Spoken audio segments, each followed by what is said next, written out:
Good evening. Good evening. Welcome to what promises to be a really wonderful, thought-provoking convocation. Tonight's talk and discussions are part of the conference After Fossil Fuels, the Next Economy. Will the post-fossil fuel economy be prosperous, fair, durable, and resilient? And what political, economic, and social changes must we make to ensure its success? The participants include many of the world's leading thinkers, political figures, economists, investors, philanthropists, business leaders, educators, and public intellectuals. Tonight's speaker is one of the world's leading activists in the fight to save our planet from the ravages of global warming. Bill McKibbon is an author, educator, and environmentalist, and one of the most insightful and powerful voices on the subject of global warming. In 2014, he was awarded the Right Livelihood Prize, sometimes called the Alternative Nobel. His 1989 book, The End of Nature, has achieved the status of an icon. It is regarded as the first book for a general audience about climate change and has appeared in 24 languages. He has since written a dozen more books. The most recent is Oil and Honey, The Education of an Unlikely Activist. Bill McKibbon is a founder of 350.org, the first planet-wide grassroots climate change movement. It has organized 20,000 rallies around the world in every country except North Korea. It has also led resistance to the Keystone Pipeline and launched the fossil fuel divestment movement. As if that weren't enough, he is the Schumann Distinguished Scholar in Environmental Studies at Middlebury and a Fellow of the American Academy of Arts and Sciences. He was the 2013 winner of the Gandhi Prize and the Thomas Merton Prize and holds honorary degrees from 18 colleges and universities. Foreign Policy magazine has named him to their inaugural list of the world's 100 most important global thinkers, and the Boston Globe referred to him as probably America's most important environmentalist. A former staff writer for The New Yorker, he writes frequently for a wide variety of publications, including the New York Review of Books, National Geographic, and Rolling Stone. He lives in the mountains above Lake Champlain with his wife, the writer Sue Halpern. Whenever possible, he spends time outdoors. In 2014, biologists honored him by naming a new species of woodland gnat, Megothalmedia mckibboni, in his honor. Please join me in welcoming to Oberlin, Bill McKibbon.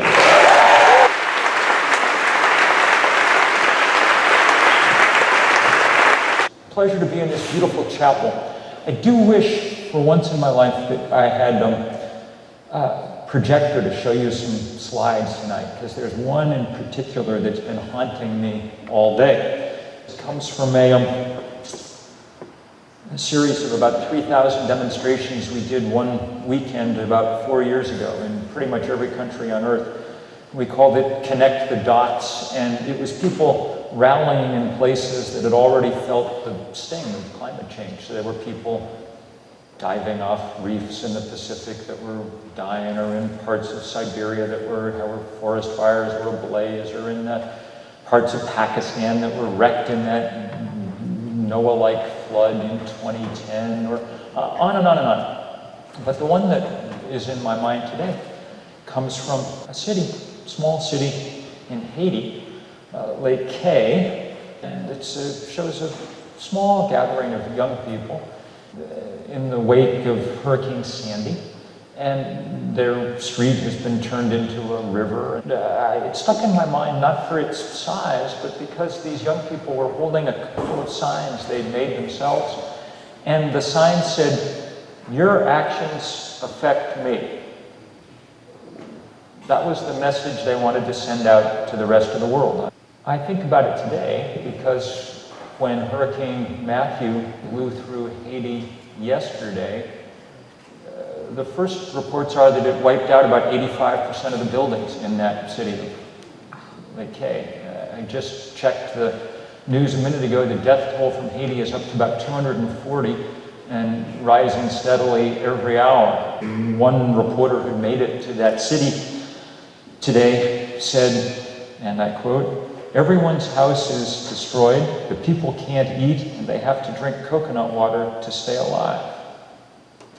So that image, which I hope in kind of virtual PowerPoint you can picture in your minds, those young people with signs saying your actions affect us, should maybe frame or hang over a little bit this talk tonight, along with the realization that while we're in here, night is falling along the eastern coast of Florida today, and that hurricane, now a Category 4 buzzsaw, is churning along the water toward apparent landfall somewhere near Daytona Beach, and there are a lot of terrified and scared people, and some of them will probably be dead before the morning's out as that hurricane rolls over water that's warmer than water's ever been measured in that part of the world. This is the longest, strongest hurricane that's ever come through the Eastern Caribbean. It's the kind of thing that we see someplace now around the world every day. And our impulse, and it's a correct impulse, is to figure out how to give aid to people. And for the next few days, there'll be lots of that, and of course we should. But the real challenge is not to give people aid, it's to give people justice. A world where all people can survive and make a life. And that's not a world anymore that we can count on. What I'm going to try to do is just give the few basic parameters for what we have to bear in mind as we're thinking about what comes next. Let me give my sense of those parameters.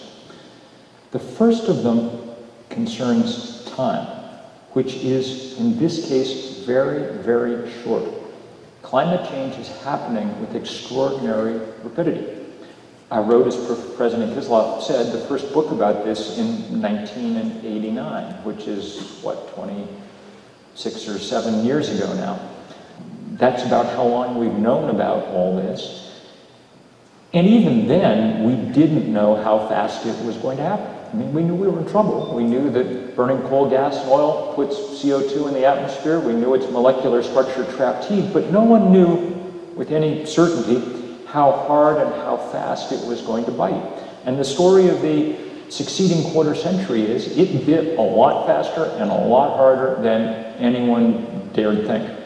It's a reminder that scientists tend to be conservative at all times in their estimation of things, and that's something that one should bear in mind, because by now it's clear that the pace of change far outstrips what people would have expected. If you'd told scientists 25 years ago that by this point half the summer sea ice in the Arctic would be gone, they would have said, no, that's still 50 or 75 years out, at least according to our first models. If you told people that the ocean was going to be 30% more acidic, they would have stared at you blankly, because 25 years ago it really hadn't occurred to anybody yet that we were capable of rapidly changing the chemistry of the ocean. It seemed too large. But in fact, as it absorbs the excess carbon we put in the atmosphere, the sea is changing very rapidly, and with dire consequences for those organisms at the bottom of the most basic food chain on what is, after all, an ocean planet. 2014 was the hottest year that we've ever recorded, until 2015 smashed that record, until 2016 smashed that record. July and August were the two hottest months, not only in the history of records, which go back to 1880, but the scientists who study the proxy records that go back much farther than that are pretty well convinced that July and August were the two warmest months by far in the history of human civilization. We just got the preliminary data for September today. September appears to be the 16th straight month that we've set a global temperature record. The pace with which this is happening is scary, because, among other things, it raises the possibility of a set of feedback loops that take the problem at some point beyond our ability to do much about it. Some of these are already well locked in. When the Arctic melts, you lose a nice layer of white ice that used to reflect 80% of incoming radiation, and you replace it with blue water that absorbs most of those sun's rays. Others seem, we hope, not yet to have been fully triggered. There's enormous amounts of methane stored in the world's oceans, mostly in frozen form, and clearly some of that is close to equilibrium, and as the temperature rises will begin to be released into the atmosphere. Methane is an even more potent greenhouse gas than CO2. The point of telling you all of this is not to scare you. It's merely to say that time is very, very short, much shorter than our political class at this point envisions, much shorter than the, say, Paris Agreement of this time last year envisions. It would be much easier to deal with this situation were we facing a kind of need for modest and slow change, and that's what our politicians would like. Barack Obama, who's been as good on this or better than any president we've had, which isn't saying an enormous amount, it must be said, but who's made some real efforts. Barack Obama last week on the south lawn of the White House, I think epitomized the kind of way of thinking about this that isn't working anymore. He said, and I quote, "Global warming is a problem that creeps up on you." Not really. I mean, in his 8 years in office, the world is remarkably changed. If you look at a satellite picture of the planet from 8 years ago and now, there's way less white up at the top. He went on to say, what I always tell my staff is, better is good. If we're doing something that's making more progress and moving us forward, increasing clean energy, then that's ultimately how we end up solving this problem. That's incorrect. Climate change is different than all other problems in that it is a moving target, a question with a time limit. If we do not solve it fast, then we will not solve it. We will reach a point when our ability to intervene will be gone. It has a time limit which we're not meeting. So I guess the first parameter that I would say is necessary for discussion, of any serious discussion about what we're going to do, is if you have a solution that takes a very long time, then it's not a solution. Then it's maybe wise in all kinds of other ways, but it's not wise in the way that physics and chemistry dictate we need to be wise at this point, because it is worth remembering at all times that physics and chemistry are the problem here. They, in the end, are the negotiating partners with which we're carrying out this bargaining, and they're not very good negotiating partners. They really don't care that it's difficult, that we have to change a lot, that humans like to move more slowly. Chemistry and physics simply take stock of the amount of greenhouse gases that we pour into the atmosphere, and then they do what they're going to do. The second parameter, and this is in some ways a helpful limitation, though it's very hard news in a way, is that it's become much clearer, as with these questions of time, it's become much clearer in the last even year or two what we can't do. And the thing that we can't do is extend the fossil fuel empire at all any further. 4 years ago, I wrote a piece for Rolling Stone. It wasn't on the cover. Justin Bieber was on the cover.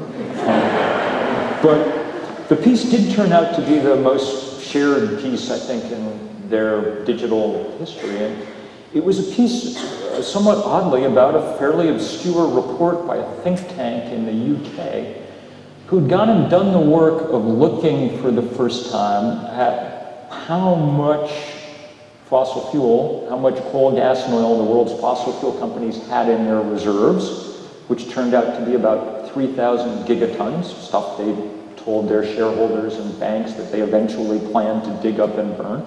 And they compared that 3,000 gigatons with what scientists said we could burn and take us past the 2-degree mark that the world set as the limit for catastrophe.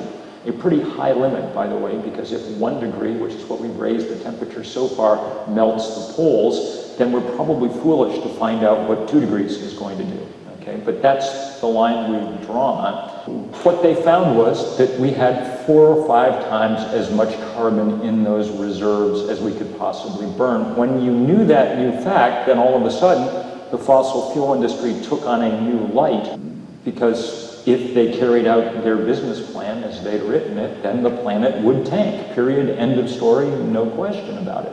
In order to try to change that outcome, we launched this divestment movement, mirroring the one from South Africa a quarter century ago. and with many of the same people in the lead, particularly Desmond Tutu, who said, global warming is now the great human rights crisis of our time. We need to resurrect this tool in order to address it. And happily, people have.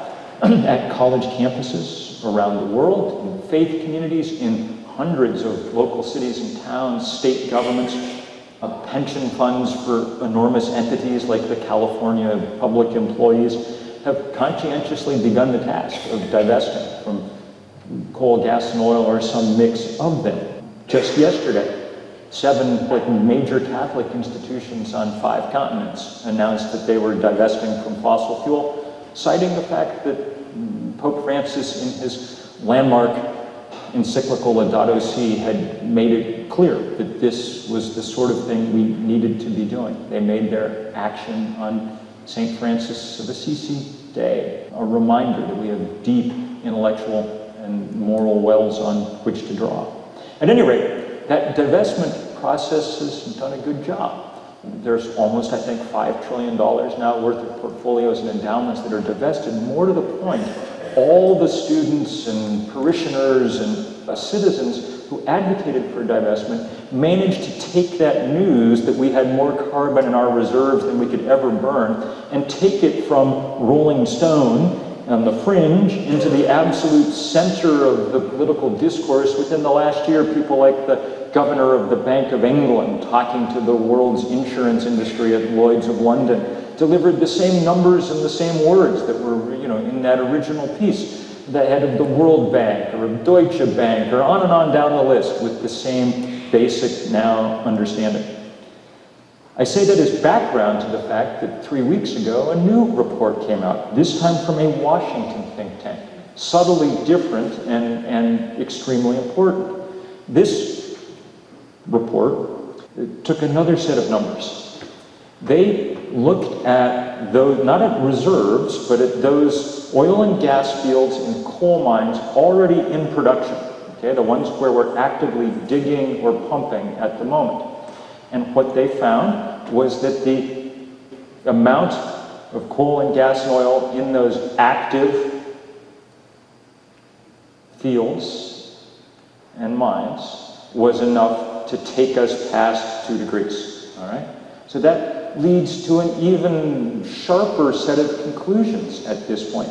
If the first report from the magnificent Carbon Tracker Initiative, if that led to the divestment movement, then the logic of this new report from Oil Change International is that we really can't build anything more now. We have reached the limits of the fossil fuel frontier. There's nothing future.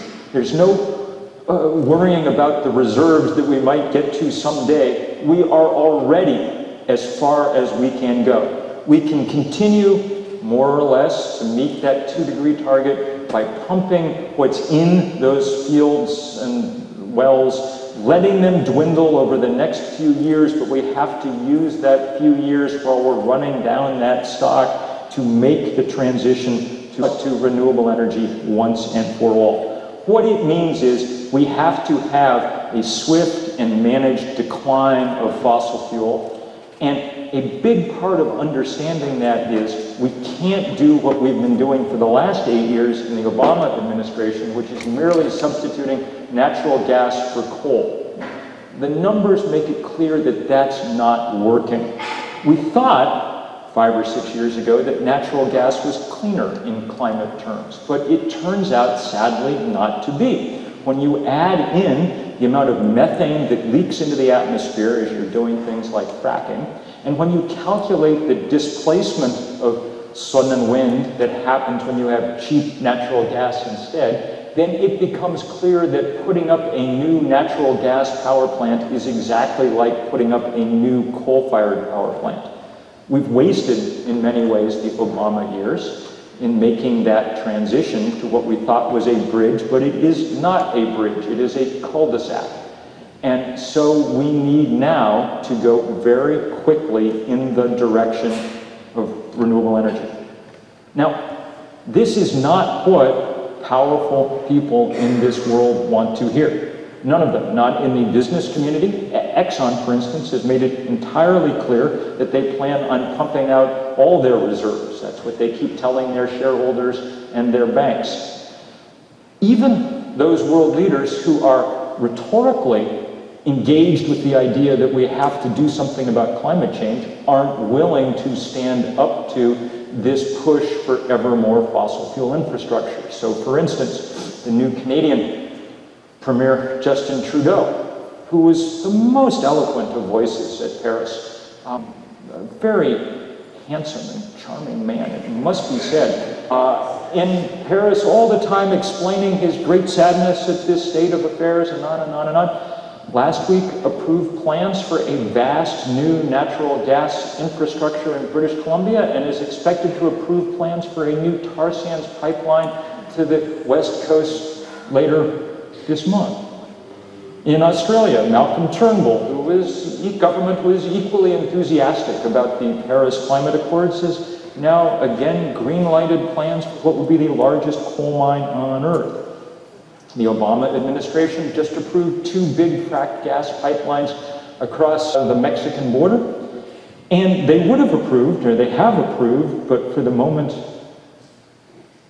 God bless them, they've been stopped. This massive pipeline down out of the Dakotas to the Midwest. A pipeline that was ready to go until very brave indigenous people gathered at the Standing Rock Sioux Reservation a month ago and said, no way, this is not happening. You are not going to dig up ancestral grave sites. You're not going to run a pipeline under our water source, the Missouri River. And when they said those things and when they went out in peaceful protest, they were attacked by the security company of the pipeline firm with police dogs and pepper spray.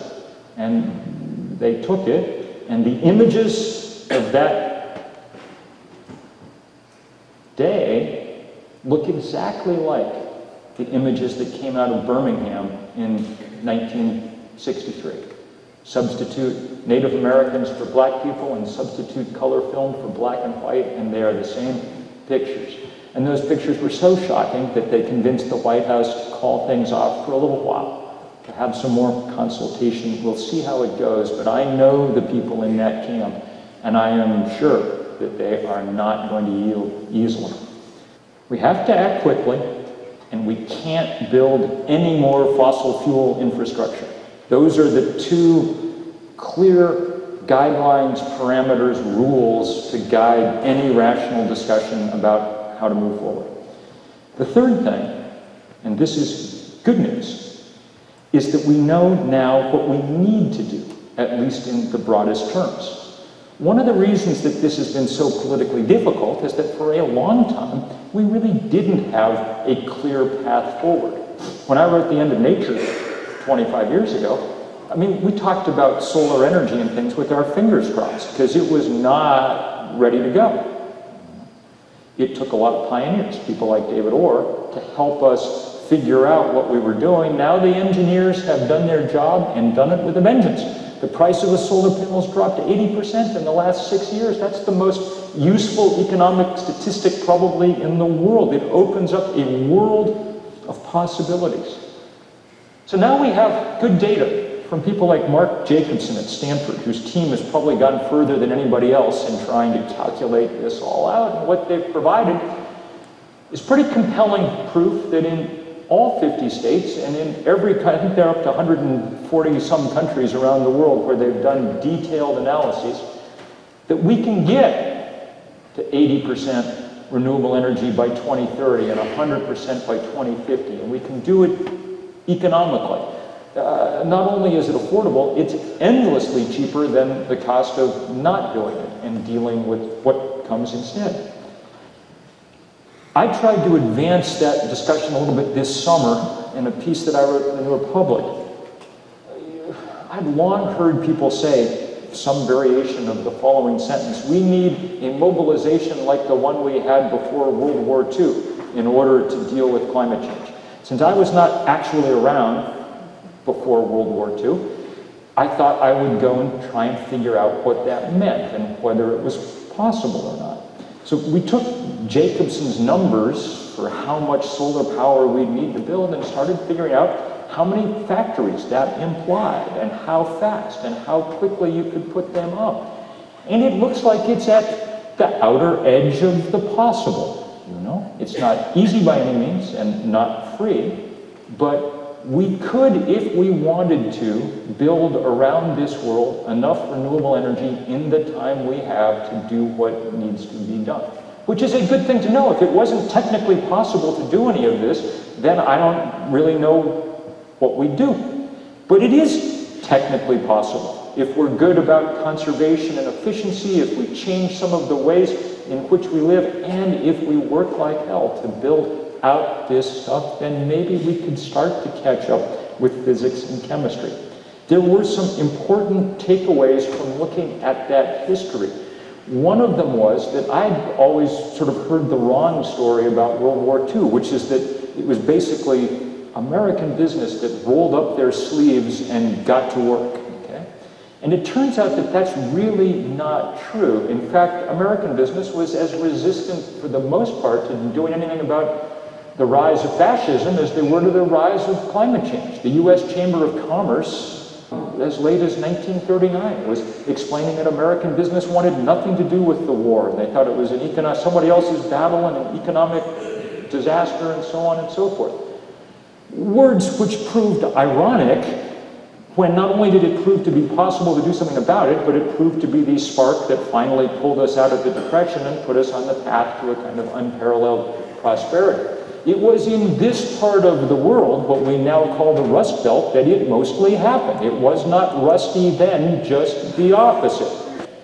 In Warren, Michigan, they built the Willow Run plant in about 8 months. It was the largest factory in the world. Within a year, it was turning out bombers, Liberator bombers, big, complicated machines with a couple of 100,000 parts and 300,000 rivets. One of them was rolling off the assembly line every hour. Okay? Compared to that, it should be possible to build large quantities of solar panels and turbine blades. And it should be possible to put lots of people at work on good jobs doing that. Okay?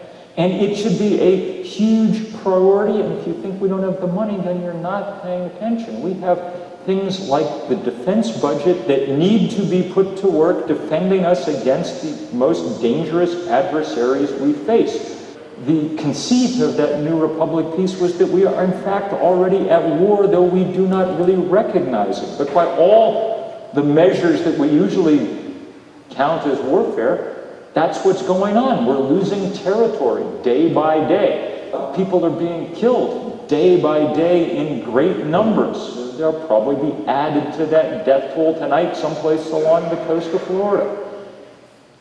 We're at war, we're just not fighting back. And the time has come to do that. And it will take, as the history of World War II shows, government leadership to make that happen. It will take a concentrated national effort and a concentrated international effort to make that happen. It won't happen on its own. It requires leadership. Now, all of this, for me, is an interesting and, in some ways, difficult and contrary thing to think about. Because my actual vision for what I hope the economy looks like by the time my daughter is, in the same age I am, is not a big, concentrated national project filled with enormous factories.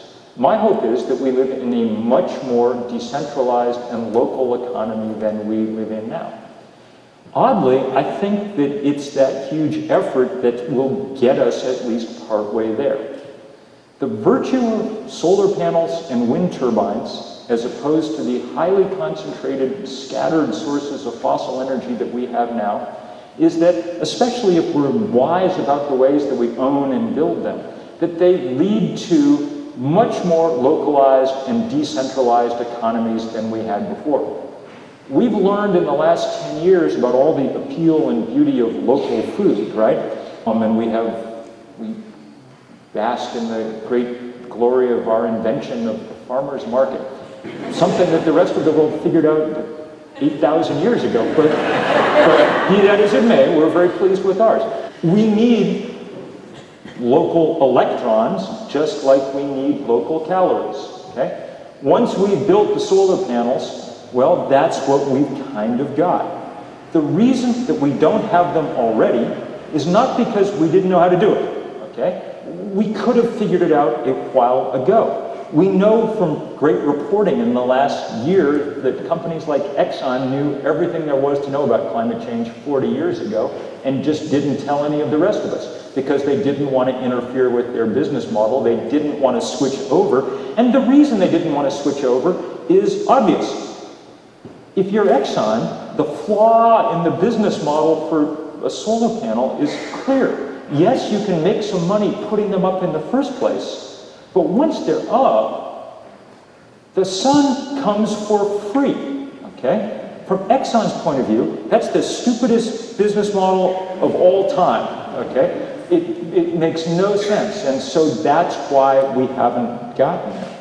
But we need to get there, not just here, but around the world, maybe especially around the world. In any rational scheme, the place where we'd quickly be putting our first investments would be in the places that haven't yet built out the electric grid, okay? Because that's where it's extraordinarily cheap to start doing this at the local village scale. And in fact, we're beginning to see that happen with some rapidity in at least a few places that are inspiring examples. It looks like Bangladesh because it has this existing microcredit Grameen Bank kind of local finance infrastructure will be more or less fully solarized by 2021 or 2022. They're installing solar panels faster than any place on Earth. The same thing's starting to happen in parts of East Africa and in India. But if we were going to do it on the scale required, we would need massive support from the West. That's one of the things we promised in the Paris Agreement. But of course, it's one of the very first things that political powers within this country said would never happen. There would be no aid to the rest of the world to deal with any of these questions. Which leads to the final thing I want to talk about for a minute, which is how we will, one hopes, force these things to happen. How we will get moving at something like the pace we need to go. We're in an election season, and that, of course, concentrates one's thinking around the question of who will be leaders and so on and so forth. Those are important questions. I have spent the last week going from one campus to another across Pennsylvania and Ohio, trying to convince that most coveted of groups, the millennials, that they wish to indeed defeat Donald Trump in the upcoming election. Clearly, that's absolutely necessary thing to do. If he wins the election somehow, and of course, Ohioans have a lot to say in the outcome of this election. If he somehow wins this election, then I think it's probably pretty clear that our chances for really dealing with climate change in the time we have are gone. We need everything to break right from this point, and electing someone who believes that climate change is a hoax and who has promised to abrogate the Paris Climate Agreement would be the very definition of things not breaking the right way. On top of the fact that he's a racist, sexist buffoon. But no one should think for a minute that the necessary condition of electing Hillary Clinton president instead is a sufficient condition for progress at the pace that we need. Nobody, no leader is going to take us where we need to go at the pace we go by themselves. I spent most of last year traveling around with my neighbor and old friend Bernie Sanders, which was great fun. And I wish I was out campaigning for him at the moment, I must say. But the day that he asked me to come introduce him before he announced for president, his introducers were me and Ben and Jerry. Okay. They gave out free ice cream, so they were more. I said to him that day beforehand, I said, I'm happy to do this, and I'll go campaign my heart out for you and work for you all I can and try to make the case. But you need to understand that within 6 months of you being elected, I'll probably be chained to the door of your White House, okay? Because we're going to need you to move faster too. And to his eternal credit, Bernie said, I would expect nothing less. You know. But that's what it's going to take. Movements are what make change, all right? It can have all the good ideas in the world, and we have most of them. We can have all the great policies that we need and the arguments that we can muster, and absent movements forcing change, change on this scale never happens. That's the lesson of American history, of world history. It's possible to build that movement. I see people in this room who have worked hard on this fight to build movements around this country, and with some success. Actually, much more success than I would have guessed. When we started the fight against the Keystone Pipeline 5 years ago, I don't think any of us thought that we would win, and nobody else sure did. The National Journal, our kind of trade paper in DC, polled its energy insiders, people on the Hill, lobbyists, things, in August of 2011, and 93% of them said that TransCanada would have its permit for the Keystone Pipeline by the end of 2011. But then more people went to jail than have gone to jail about anything in this country in many years, and more people wrote letters, emails to the Senate in a single day than on any other topic, and more people filed public comments than on any other project in American history. And what do you know, we won. And the good part about that was, yes, that we blocked a big, important pipeline. More, it was that having demonstrated that it was possible to beat big oil, now everybody fights everything, all the time. The head of the American Petroleum Institute, in a speech to his peers a few months ago, lamented what he called the Keystoneization of everything that his industry was trying to build. I confess, in my dark heart, I exulted when I heard that phrase. The greatest example right now is this fight in the Dakotas. Okay?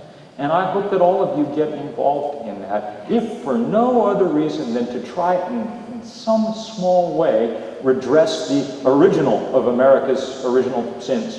It is wonderful to watch 200 Indian nations coming together there at Standing Rock. It is wonderful to see the oldest wisdom on this continent asserting itself, and it is wonderful to see the kind of network of connections out into the rest of the world that we're being able to build around all that. It's extraordinarily powerful. Those are amazing leaders, and there'll be lots of opportunities in the next minute the election's over to help hard on this. We're winning in lots of other places too, you know. Amazing work being done to stop fracking in Brazil. Fracking's already been stopped in France, in Scotland, in large parts of Australia, in a lot of other places around the world.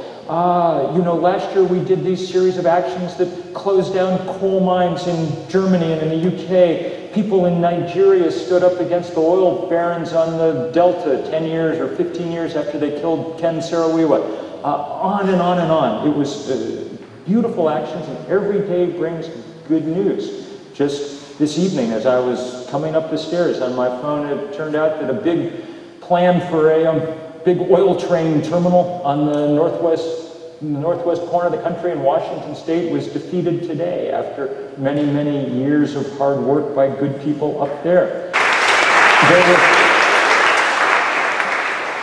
There were 400,000 people who marched 2 years ago this month in New York City, the biggest demonstration about anything in our country in a long time. But we're going to need even more people than that. If Hillary Clinton wins the White House, the Democratic platform, which thanks to Bernie I got to help write, he got to name 5 of the 15 platform writers, and by hanging tough, he made sure that a lot of what we wanted managed to make its way in. Well, one of the things that's in there is a promise that there will be an emergency climate summit within the first 100 days of the new administration, with an eye towards a mobilization like World War II to get us going. I tell you that this was not completely popular with the people who were negotiating for the Clinton team, but they went along with it, and I'm sure they will hold it. And if they do, if there are scientists gathered in the White House to discuss this, we are going to need hundreds of thousands of people out in the street, and you're going to need to get on buses and trains and get from Ohio to DC for that day come April or May. Because you've got to go outside your comfort zone at this point. Whatever that comfort zone is, you've got to get outside it because the planet is so far outside its comfort zone. Okay? And that'll mean different things for different people. You never quite know what it's going to mean. I mean, I remember writing the letter that asked people to come get arrested in DC at the beginning of that Keystone protest, which is an odd kind of letter to write. And one of the things I said was, I don't think young people should have to be the cannon fodder for this. Young people do most of the work in this climate movement all over the world. Okay? They're the ones who usually end up leading in place after place after place. But if you're, a college student, it's possible that an arrest record is not the best thing for your resume. One of the unmixed blessings of growing older is, past a certain point, what the hell are they going to do to you? We didn't ask people as they came to DC to get arrested how old they were, because that would be rude, but we did cleverly, I think, say, who was president when you were born? And the two biggest cohorts were from the FDR and the Truman administrations. On the last day, there was a guy arrested with a sign around his neck that said, World War II vet, handle with care. He was so old, he'd been born in the Warren Harding administration. Okay, now Ohioans probably remember the Warren Harding administration, but I'd more or less forgotten that it even existed. Okay, that's how long ago it was. At any rate, the point of it was, the reason that it was so beautiful was because young people got to see their elders acting the way that elders need to act in a working civilization. All right? And that was a dramatic and good and powerful thing.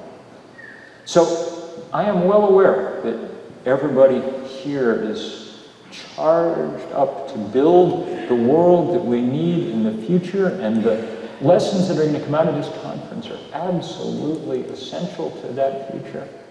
But it's also going to take real commitment and real action to build the kind of movement that can force change at the scale and the pace that we need. I'll just end by saying,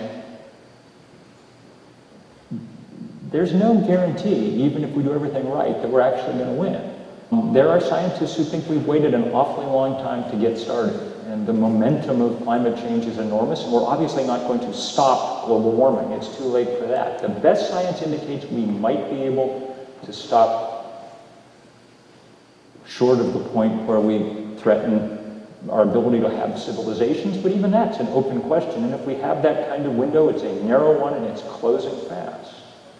I can't guarantee you that we're going to win, but I can guarantee you, because I've been all over the world, that we're going to fight. And when we do it, we fight together. We fight alongside those young people in that city in Haiti that isn't there anymore tonight. We fight alongside people all over the planet. It's a great honor to be able to stand shoulder to shoulder with y'all. Thank you. I talked for much too long. I got wound up and got going, and I apologize. We do have time for a few questions. Fire away. I'm very sympathetic with solar energy and wind energy, but there is a very big problem which you did not touch on. You better touch on it. Energy storage. Unless you have efficient energy storage, you can't make it. Fair enough. I could have gone on even longer on a number of topics, believe it or not. The good news is that energy storage is, in the last year or two, on the same curve that solar panels have been on for the last 10 years. Its cost curve is astonishing, as we're learning very quickly how to do this stuff. It's remarkable to see it happen. There are people that you've heard about, like Elon Musk, that are doing remarkable things, but there are people you haven't heard about. There's Chinese battery companies that are going at least as fast and at least as more cheaply towards battery storage, and we're figuring out lots of other ways to store things too, whether it's pumped water, pumped air, all the clever things that we can come up with. I never worry that much about solutions that require human ingenuity. That we're good at. What I worry about are solutions that require political will. That we're not so good at, and that's the part that we can build movements around. I heard you to build your case around parameters that really define what is the rational course of action.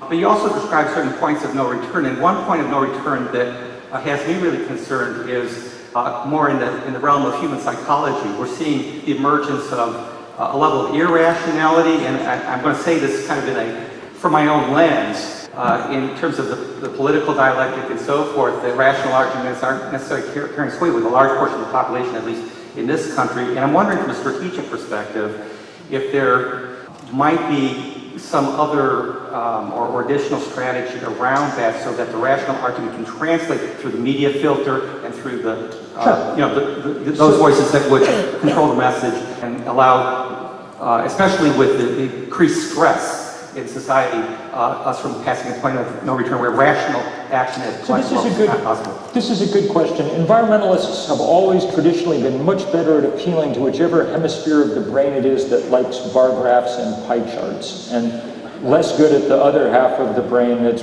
more into visceral things. One of the reasons that we've made a huge commitment around art and music from the moment that we started 350.org. I don't know if there's anybody here who was at New York for that big march. It was 400,000 people, but thank you for being there. One of the things you'll remember was the sheer beauty of it. We took over a warehouse in Brooklyn 3 months before, and around the clock, people made art day after day after day. Our art coordinator has been camped out at Standing Rock for the last month or two, helping the amazing native artists produce in quantity the kind of visual images and things that are really an important part of any of these kind of fights. We're not going to work in, irrationality, but we can definitely work in both reason and beauty at all times, and that's a good reminder. You were mentioning Mr. Jacobson from Stanford and some of his plans and everything at the conference. Sorry, Richard Heinemann was talking about a wall.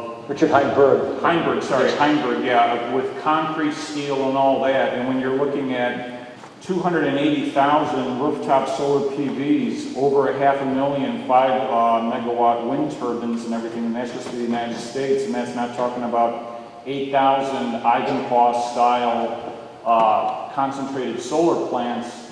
I have to ask, where are the examples where we've seen countries or states or regions that have actually done this and gone to like 50% or more clean energy? Sure. I mean, so where are the good stories that we need? There actually are now good stories. One of the things we need to be working on is using less energy, and as we move into a renewable energy world, that's going to become much, much clearer all the time. I can tell you, as someone who's lived with solar panels on my roof for half my adult life, that it changes the way you think about energy and how you use it. That's important to understand.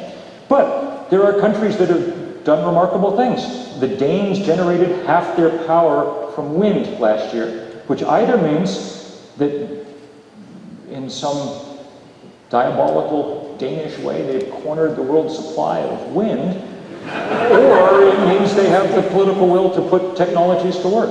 I mean, we've got lots of wind and sun here. That's the good news. I wanted to ask, what would you say about nuclear at this point? I know you would probably agree with Mark Jacobson's team is what I'm guessing, but can you just briefly say what you think about it? So I don't have any huge dog in this fight, I gotta say, about nuclear power, but my sense is time weighs against it. These things take forever to build.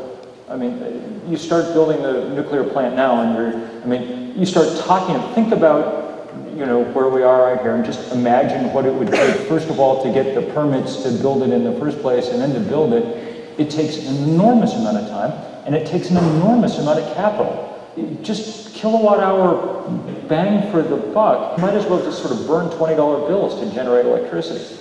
I doubt it's going to play a huge role, but people that I really respect, like Jim Hansen, say, there's going to be someday a 4th generation or a 5th generation or something of small, cheap, safe nuclear reactors, and if they are, then everyone should take a look at them and see what they think. They don't exist yet, okay? So it's not, at the moment, it's not maybe they'll exist someday, and then we'll see what happens.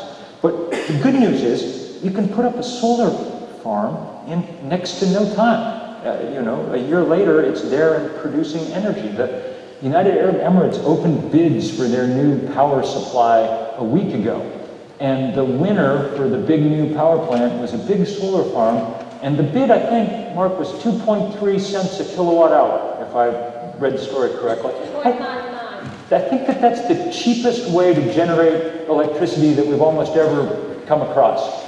That's a sign of just how quickly that's going.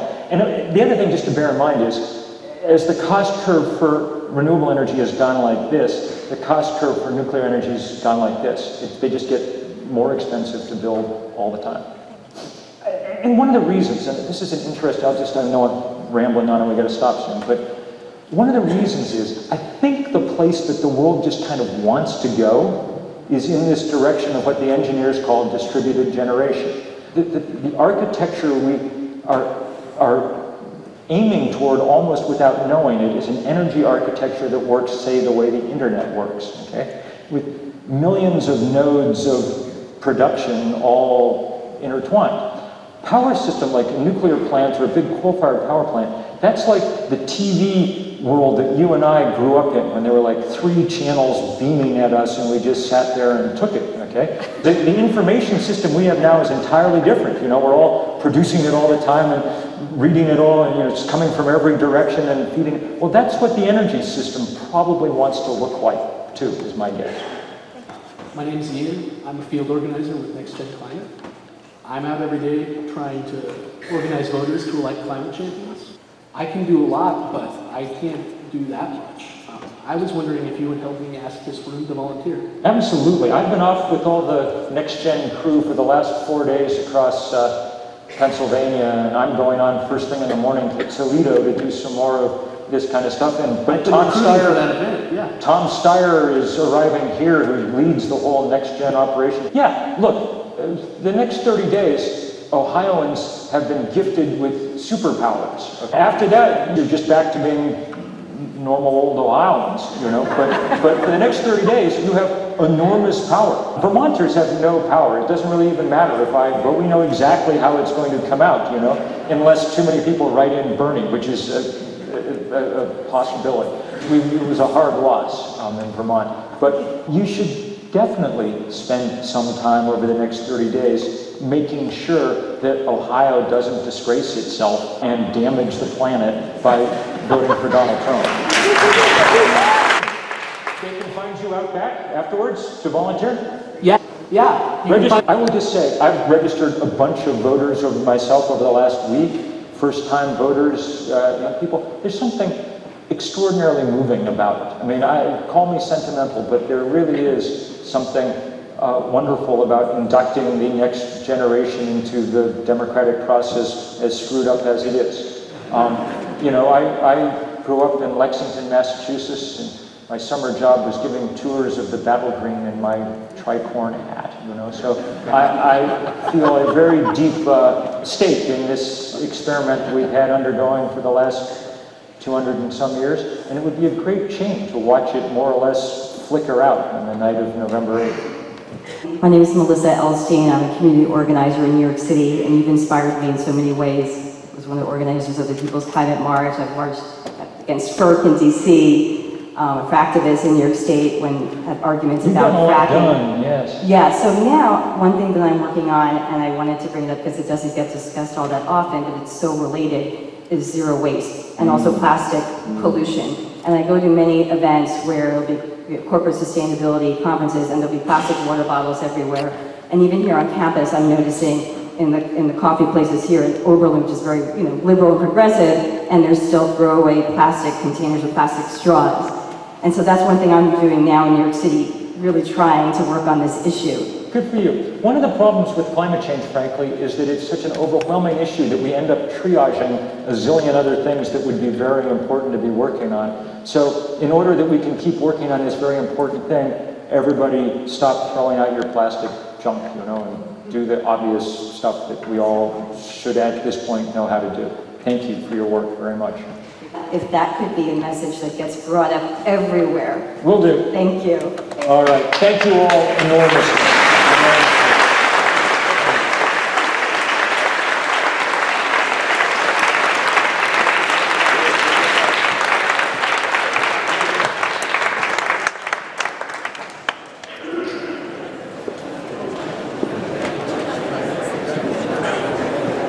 Bill.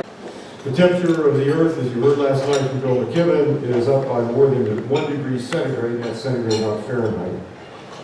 The guardrail for safety was described at the Paris conference in December as 1.5 degrees centigrade.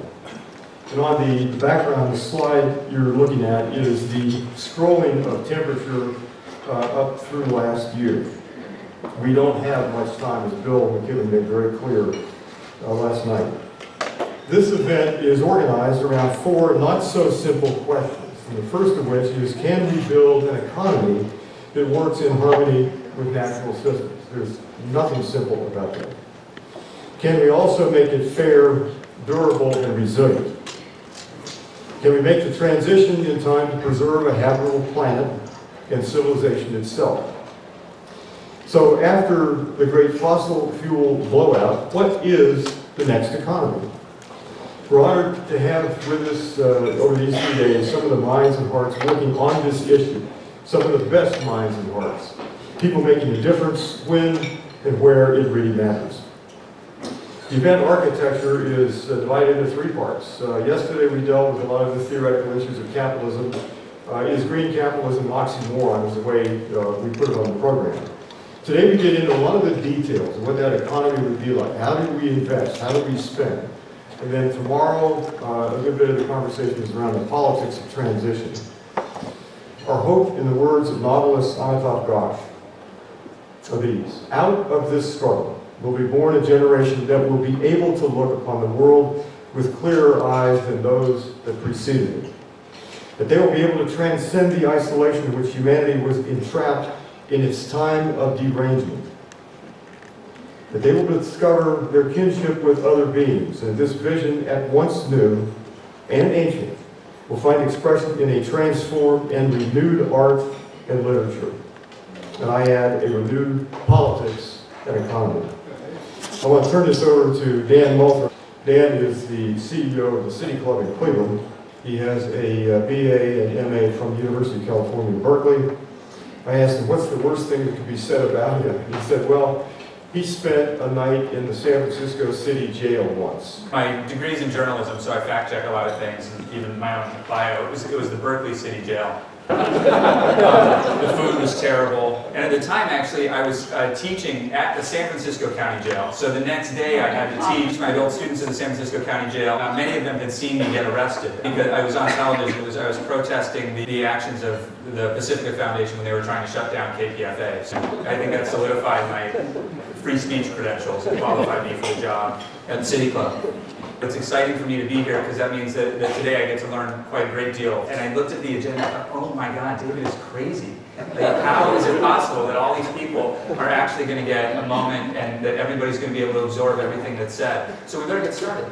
I'm a co-founder of the Democracy Collaborative and co-chair with Gus Beth of the Next System Project. The issue of capitalism is on the table. And that the notion that many people think and believe that it's time to begin specifically to say, what is it going to be like post-corporate capitalism? Now, when I say that, there's plenty of role for small businesses, for innovative technology, in small private enterprise, but the issue of capitalism is on the table. We may live in a time, like the period before the New Deal, when all of the ideas were cooking that became the New Deal, that we are actually preparing the way for something beyond corporate capitalism. Many, many, many environmentalists have joined us in signing up for the Next System project, which is attempting, go to the website nextsystem.org or .com, to actually look at different theories of how the next system might be developed. We've published 26 different papers on that already. There is an extraordinary buildup of projects that most people don't know that move us beyond the traditional paradigm. The journalists in the room know this. There is no local reporting of this kind in the journalist community. Small papers are not interested, they don't have the funding, and they don't report on what's actually happening at the grassroots level